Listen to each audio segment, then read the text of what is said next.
want now to define the source for this antenna.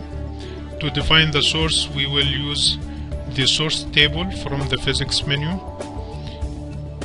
So click on the source table, then you have here source manager. Click on the source manager. We can see now that we have three kind of sources in front of the quantity. We have voltage source, current source, and E-field source.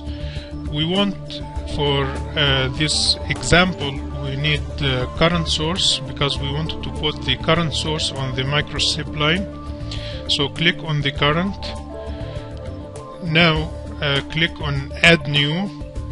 Then we got a new current source. Then click on view edit.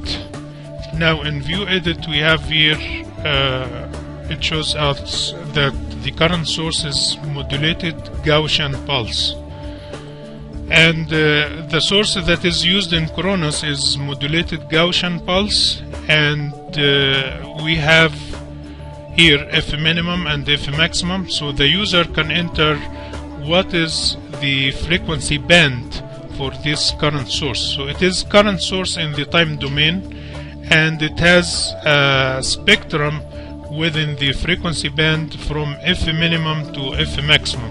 So you can enter here in F minimum what is the minimum frequency in this frequency band, and in at F maximum you enter what is the F maximum for this frequency band.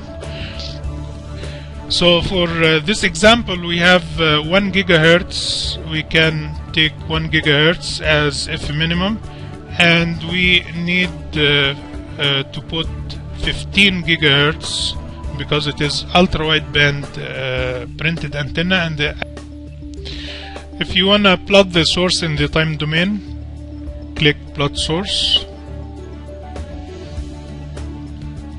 This is the source in the time domain, and here is, as you can see, this is the time in nanosecond, and this is the pulse which will be used as a source, and this pulse, it has the frequency band 1 to 15 gigahertz. Now close the auto. Then you click OK and close the source manager.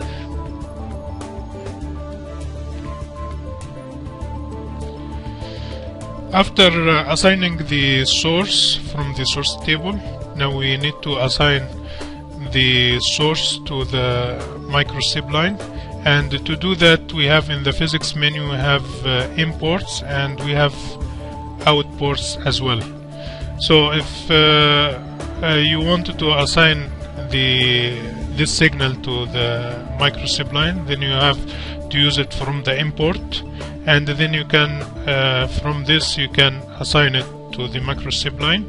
And if you have in port network, then you may have more than one import and you have more than outport, and you can assign from this to your imports and outports.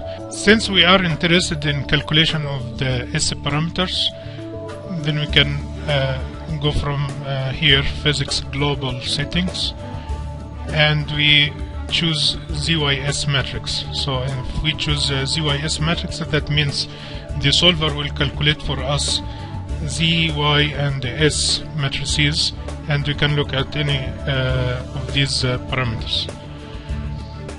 Before running the solver, we need to adjust the number of time steps, and we have two options here. We can write either the number of time steps or the total time for solution.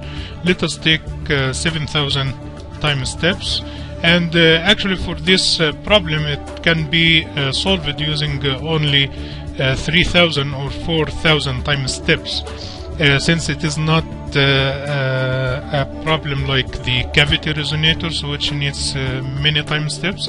So it is enough to use 3,000 or 4,000, but let us run for 7,000 to be safe. Click OK, then we can start running the solver.